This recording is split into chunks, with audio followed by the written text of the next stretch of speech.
Vamos conversar um pouquinho então sobre as feridas emocionais. Nós estamos aqui em tempos de reflexão um pouco sobre principalmente as mulheres, mas eu costumo dizer que os homens também se afligem, né, com a questão relacionamento. Então eu vou falar aqui, estou olhando para o pessoal do Zoom, mas aí o pessoal do Insta também está podendo acompanhar essa live, pequena live de hoje, que eu estou tentando colocar como rotina na minha vida, para que eu possa ajudá-las a sair de relacionamentos tão tóxicos. Por quê? Eu tenho 21 anos de clínica e eu observo no consultório que as pessoas são marcadas por feridas muito grandes e muito graves que vêm de relacionamentos, né? Então, às vezes eu estou atendendo uma pessoa de 30 e poucos anos e ela me conta que a primeira relação dela lá da adolescência teve uma traição. Então veja, são décadas às vezes que a pessoa revisita aquela feridinha de traição, de dor, de traumas, né? Então se você tem aí papelzinho e caneta, anota, porque tem dicas interessantes, né? Tem ponto. Eu vou olhar de vez em quando aqui, gente, porque o pessoal tá chegando, tá entrando, então para vocês saberem que eu tô olhando para outro lado aí, mas continuo aqui com vocês. Então, olha só, é o seguinte, nós temos 4 feridas básicas, centrais. Em algum momento da nossa vida ela vai ser acionada. Humilhação, rejeição, traição e abandono. Quando você começa a se relacionar com as pessoas, você vai ter feridas da sua história de vida que são cutucadas, acionadas por parceiros, por parceiras. E você vai esbarrar em alguma ferida, em alguma dor sua. Por isso que você precisa estar atento, estar atenta. Porque se você passar a se relacionar com as pessoas mediante as suas feridas emocionais, a chance de você acionar esses gatilhos e se amparar em relações que nem sempre serão boas é muito grande. É muito grande. As dores emocionais, por exemplo, de uma traição, farão com que você se relacione com o outro sempre na desconfiança. Esbarra na sua crença própria de que você não é capaz, de que você não é o suficiente. Olha a sua ferida aí de humilhação. Então passa a querer fazer tudo pelo outro, se deixando em último plano, colocando sempre o outro à sua frente, satisfazendo, mas você mesma nunca vai ficar satisfeita. Eu falo que é como um saco furado, né? Sempre deposita alguma coisa e vaza, deposita e vaza. Por quê? Porque você não tem o amor próprio com você de alto valor, de limites, de saber o quanto você precisa estar bem com você, com a sua vida interessante, para que aí você tenha um companheiro, uma companheira, um parceiro, para somar na sua vida. A muleta, ela ajuda. Eu nunca usei muleta, né? Mas tem pessoas que precisam usar, ou numa dada época de ferimentos, enfim, de lesão, ela te auxilia. Mas você se apoiar sempre nela vai ser muito desconfortável. Essa muleta não foi feita para estar ali sempre 100%. Ela é um período e logo você deixa a muleta de lado.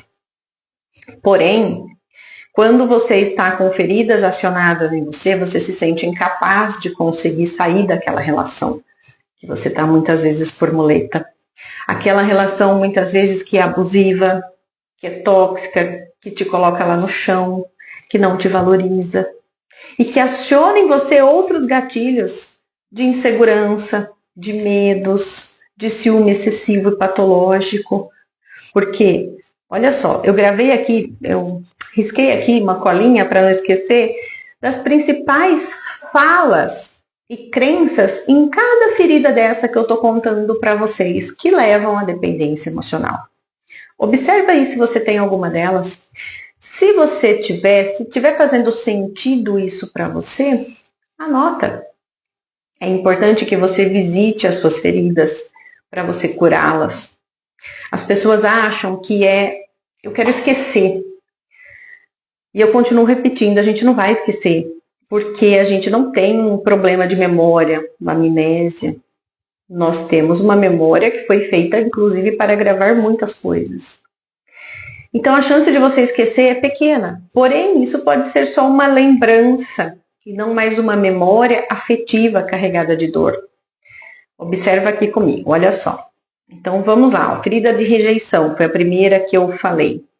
Pessoal, que tá aí no Insta, compartilha a live. Curte aqui, compartilha com o pessoal para que essa live se propague e ajude mais gente. Eu falo que quanto mais gente com saúde mental, melhor o mundo vai ficar. Melhor infância nós teremos, melhores pais nós seremos, né? Então, propaguem informação de qualidade.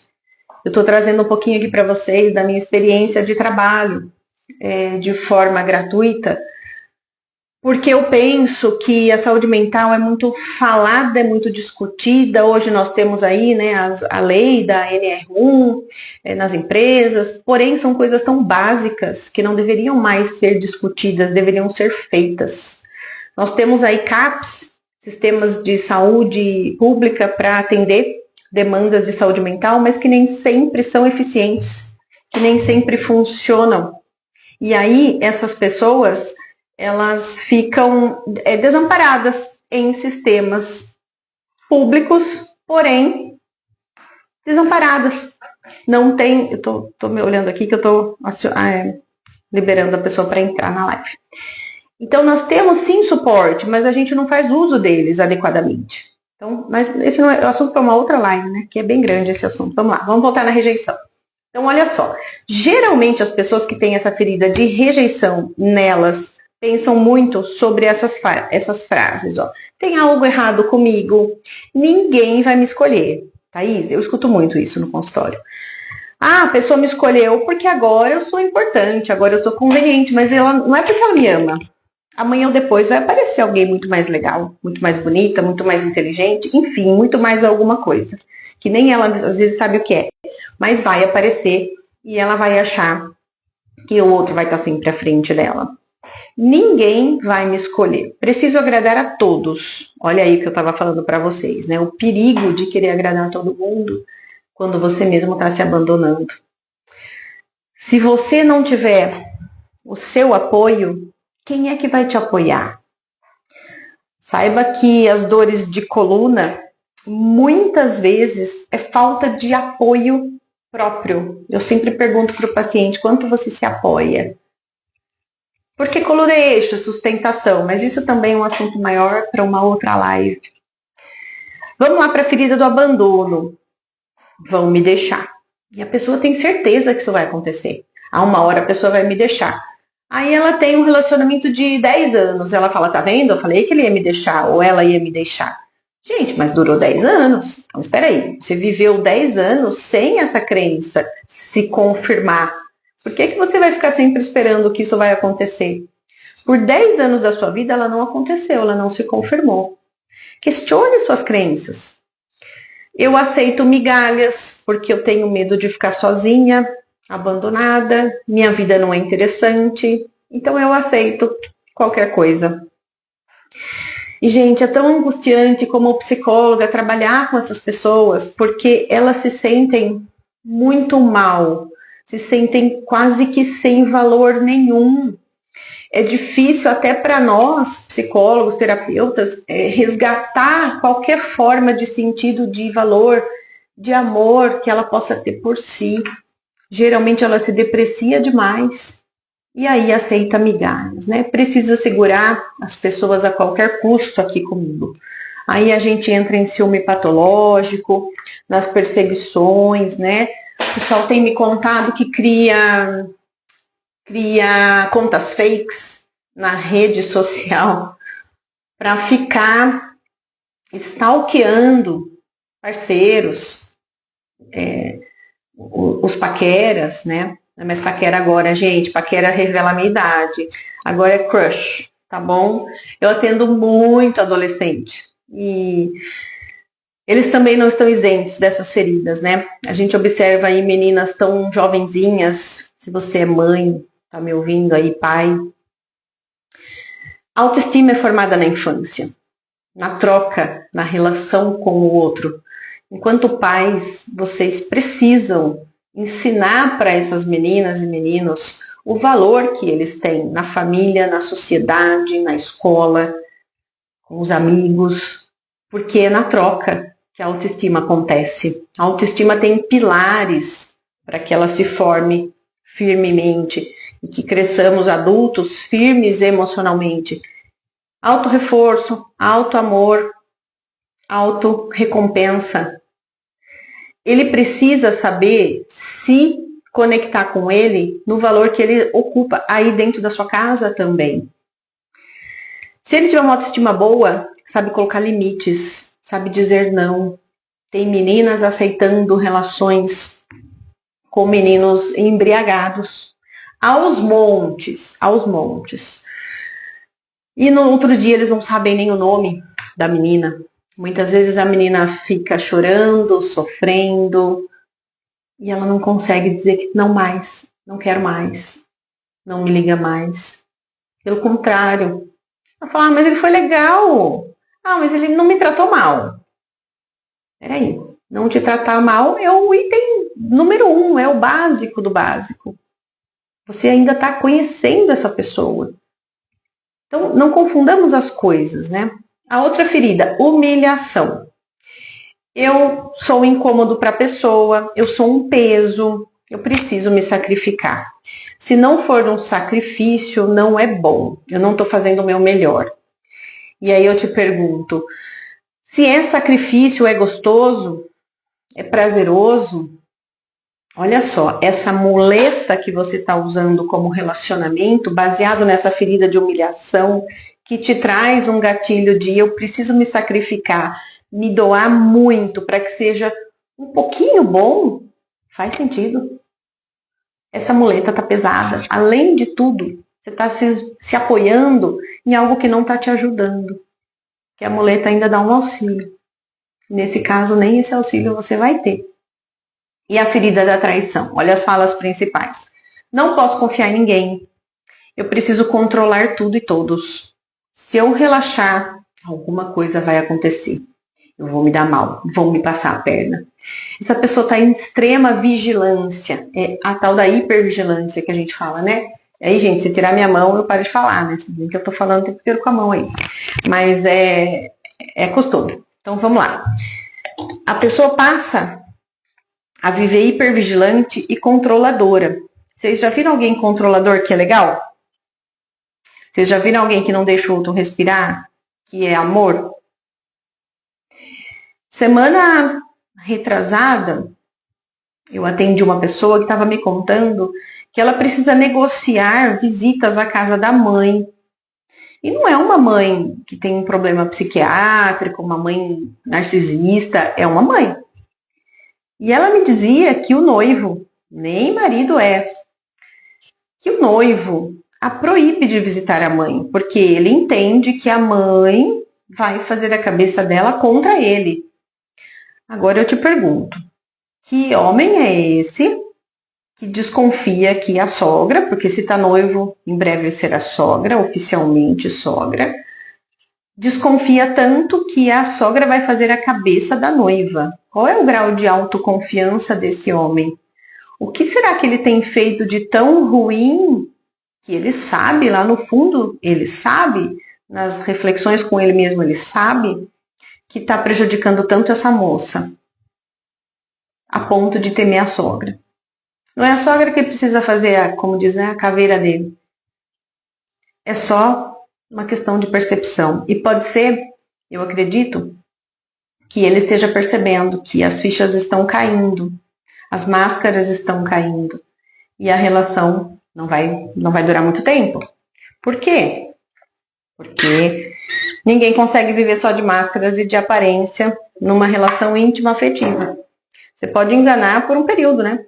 Mas depois não engana mais não. Então, gente, esse assunto é muito sério, por isso que eu tenho decidido conversar com você, principalmente com a mulherada. Meu público em geral é mais feminino, porque as mulheres, quando tem um relacionamento saudável, ela é muito feliz, ela é muito satisfeita, aí ela tem filhos e coloca os filhos no meio do casal, porque ela acha que se ela colocar um tempo de qualidade para ela ter vida própria, ela se sente culpada e está prejudicando os filhos. Pelo contrário, gente, eu canso de falar para vocês, tenham vidas interessantes, aí o outro se interessa pela sua vida interessante.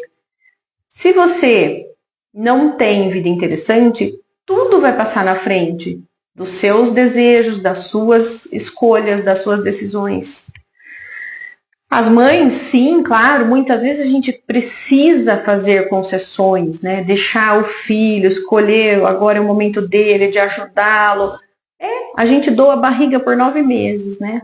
Depois a gente continua se doando para o resto da vida. São as nossas maiores joias e bênçãos, os nossos filhos, né? Heranças do Senhor. Porém, filhos saudáveis precisam de pais saudáveis. Não dá para ter filhos dormindo no meio do casal. Não dá para. Agora eu vou causar, né? Ai, ai, ai. Não dá para ter filhos que andam de mãos dadas com os pais e o cônjuge atrás, ou o cônjuge lá na frente. Ó, não invertam a ordem. O casal está aqui em cima e os filhos estão embaixo. Não invertam essa ordem, porque vai mostrar também que tem feridas aí. O filho está assumindo qual lugar? Ah, do marido. Ah, da minha esposa. O pai se apega tanto à filha que ele não dá mais atenção para a mulher. Que é mais gostoso, a filha tchutchuca, ela é pequenininha, né?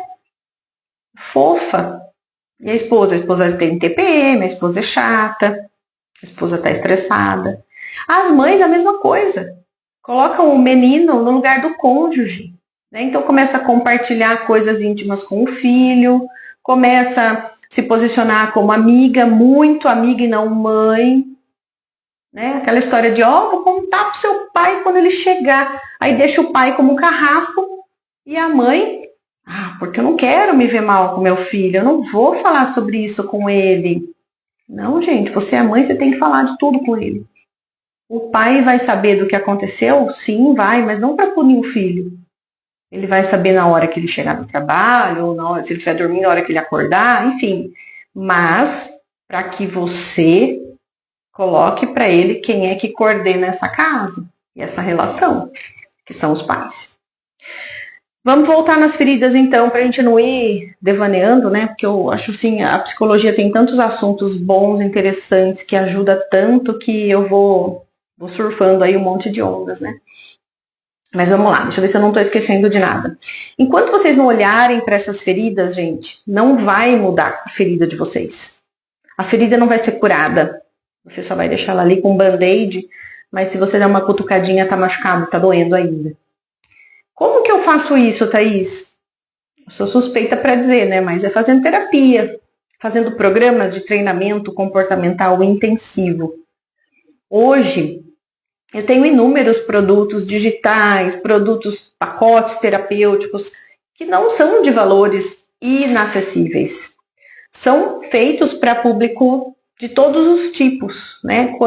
Depende de quanto você quer investir, de quanto tempo você quer para tratar de você, para se priorizar. É por isso que eu trabalho tanto esse nome, prioridade. Qual a prioridade que você se dá na sua vida?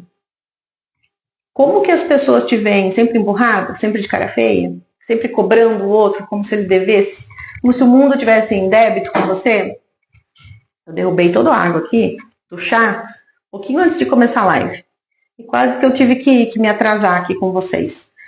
Gente, deixa eu ver quanto tempo eu tenho, porque o Instagram me derruba, né? Aí para de gravar no meio. Então vamos lá. A vida nos entrega, gente, o quanto você está disposto a receber. Não é aquilo que você merece. Você merece muito amor. Você merece muito afeto. Você é filha de Deus. Você está aqui para ter uma vida boa, para amar, para ser amado, para compartilhar a vida com as pessoas. Nós não fomos criados para viver sozinhos. Só que ela só vai te entregar o seu limite. Se você acredita que você aceita um relacionamento que te dá migalhas, é migalha que vai aparecer. Se você acredita que você é uma pessoa extremamente interessante, você precisa ter alguém interessante ao seu lado, minimamente interessante, para somar com você. Sabe aquela fala que vocês já devem ter ouvido? Ah, a gente vai casar para dividir. Ah, quando a gente encontra alguém, a gente divide a vida. Eu falo que não, que a gente precisa somar. Porque eu preciso somar na vida do outro para ele me querer. Sem essas trocas aí de feridas. Ele só quer ficar comigo porque ele quer, porque ele gosta de mim. Sem outras táticas e chantagens e manipulações. Percebem a grandeza dessa relação, como ela vai ser feita a partir de que você não é mais uma muleta para ele e nem precisa da muleta quando você soma. Agora, quando você divide, imagina, eu preciso de 2 muletas, aí eu divido uma com alguém. Eu vou ficar faltando uma? Como que eu vou andar? Então, além de ter uma muleta, eu tenho a falta da outra muleta, do outro pé da muleta. Isso não vai dar certo.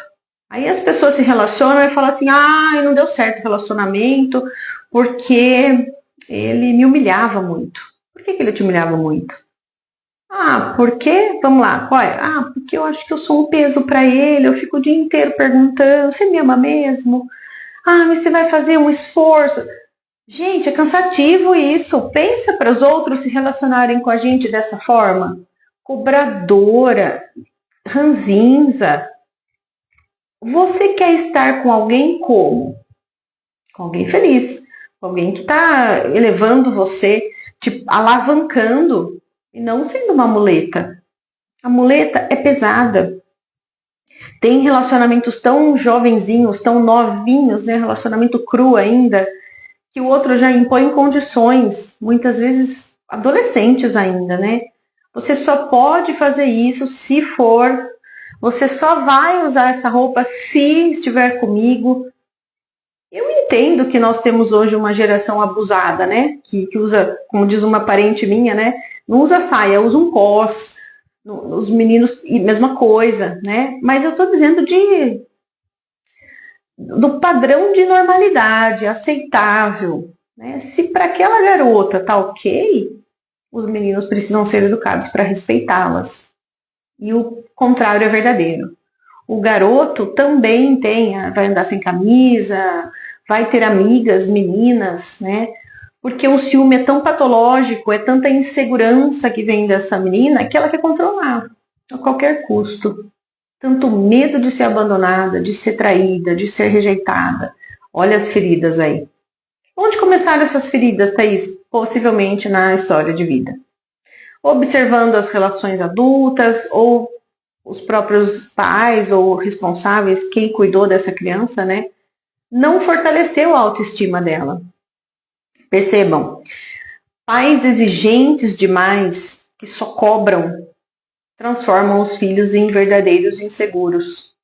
Porque não é a ideia de que eu tenho que cobrar sempre, motivá-los sempre.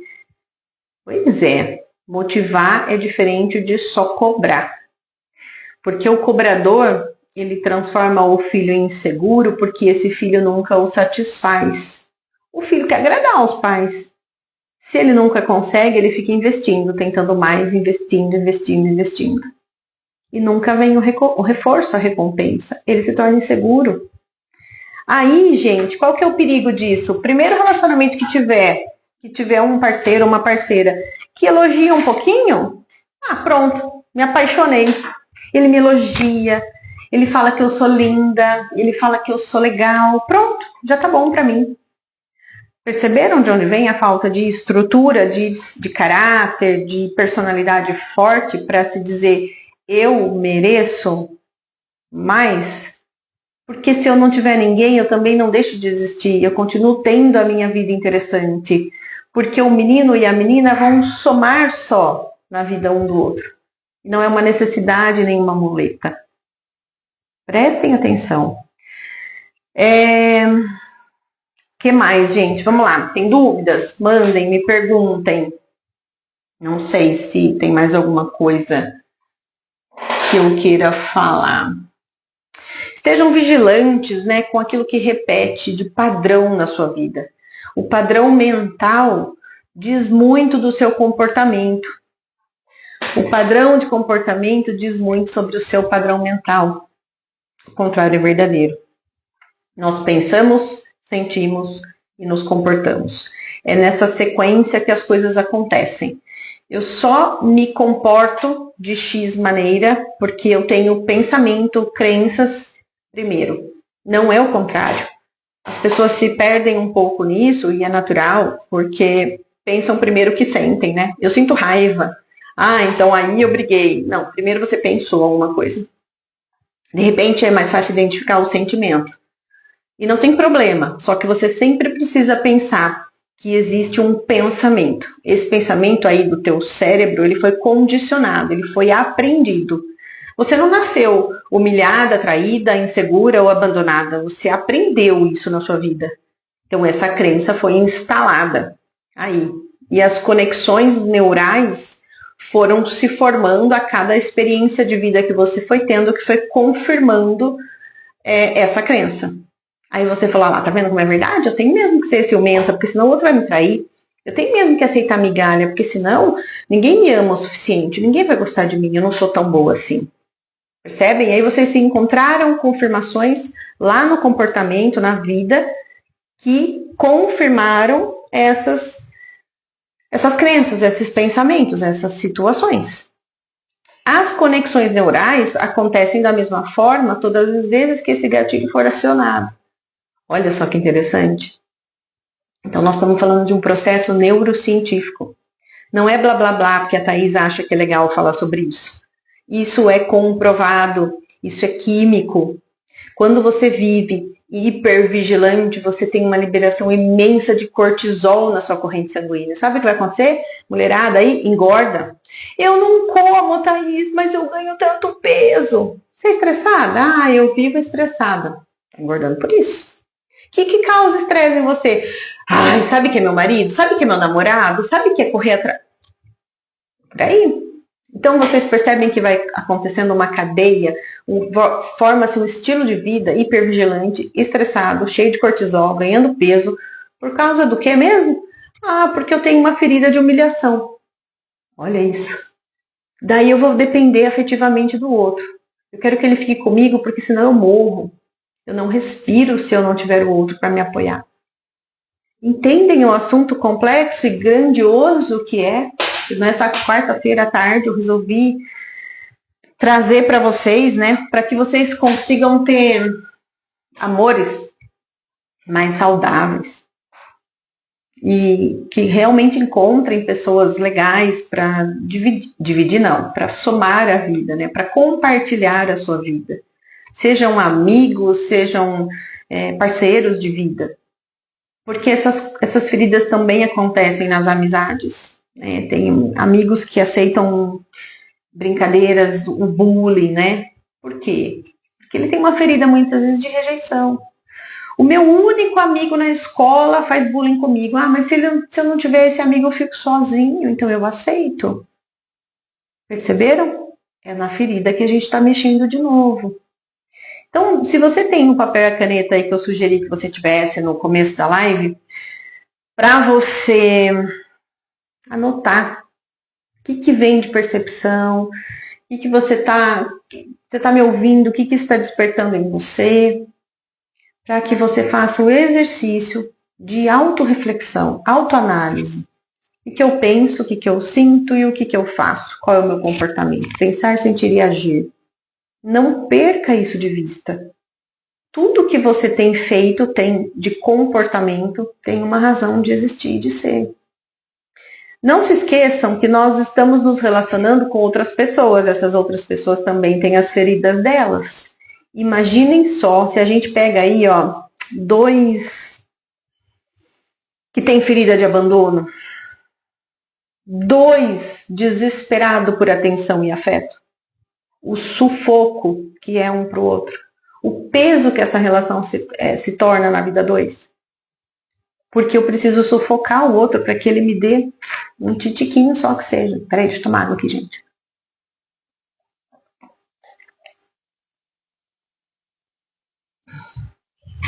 Olha que belezinha. Tô aqui com meu filho pequeno, tá junto aqui. Eu falei para ele, filho, a mamãe vai fazer uma live. Vai demorar uma meia hora, você fica quietinho. Mãe, eu fico. Posso jogar alguma coisa? Eu falei, eu não gosto que jogue no tablet, né? Mas enfim, eu vou abrir a concessão porque eu vou trabalhar e eu deixo você jogar. Ele tem um jogo de xadrez instalado no tablet, né? Eu falei, então você fica jogando xadrez, tá bom? E tinha uma atividade da escola para fazer. Você pode tentar fazer atividade sozinho também. Mas se você tiver dúvida, a hora que a mamãe sair, a mamãe te ajuda. E ele não veio aqui nenhuma vez. Me obedeceu e tá tudo certo aqui, que eu tô com a porta aberta e tô ouvindo se tivesse algum contratempo, né? Mas percebem, gente, que você vai mostrando também para o teu filho que você está 100% com ele, se doando para ele, mas que você também tem a sua vida, que ele também pode esperar, que ele também vai entender que a mãe fica bem quando ela faz coisas por ela, e aí você entrega o seu melhor para o outro. Na relação afetiva é a mesma coisa. Quanto melhor você estiver com você, com a sua autoestima, com o seu alto amor, mais o outro fica querendo estar perto de você. Imagina só você, toda melindrosa, ciumenta, patológica, controladora. O outro quer ficar perto de você quando? Aí é que o outro, vaza, vai embora. Dá balão, marca e não vai, fala que chega às 10, chega às 11, te engana. Por quê? Porque ele já sabe o que ele vai encontrar quando ele chegar lá. Eu estou usando o termo mulher, gente, mas pode ser para o menino também, né? Se o menino tiver lá, um menino possessivo, chato, pegajoso, inseguro, controlador, a menina já sabe o que vai encontrar. Ou o namorado, ou o marido que seja, né? Então, o ciúmes existe, mas um ciúme controlado, um ciúme de cuidado. Quando a gente gosta, a gente cuida, a gente tem ciúmes, é natural da essência humana. O próprio pititico, né? Nasceu, já tem ciúme da mãe, já tem ciúme do irmãozinho, tem ciúme do brinquedinho que ele mais gosta. É da nossa essência. Só que quando isso se torna patológico, quando ele se torna fora do controle, ele precisa ser tratado. É um problema de saúde mental. A autoestima tem tudo a ver com isso. E às vezes eu falo, repito autoestima, porque é mais simples falar de autoestima. Mas na base tem tudo isso que eu estou conversando com você. Feridas, dores, frustrações. Ou uma autoestima muito fortalecida, muito positiva, que foi construída desde a sua base de vida. E aí você é uma pessoa muito mais autônoma, muito mais espontânea, muito mais autêntica. E sabe que vai ter gente que vai ficar do teu lado. Porque gosta do seu jeito, como você é, com o seu valor. Por favor, não invertam as ordens, né, na criação dos filhos aí. Não coloquem os filhos no meio do casamento. O casal precisa estar bem para os filhos estarem bem. A família é a base de tudo, né? É tão bonito falar sobre, né? Eu falo assim, de qual família que nós estamos falando, né? Porque tem famílias que não tem base, não é nenhuma base. Os filhos estão sendo base para os pais. Existe, tem bastante disso. E como psicóloga também lido com essa realidade, né? É muito frustrante. Mas enfim, isso também é tema de outra live. Você vê que vai tendo um monte de coisa, né? Então, se eu for falar de tudo, vou ficar aqui, sei lá até que horas. E eu não vou fazer isso porque o meu pequeno está me esperando.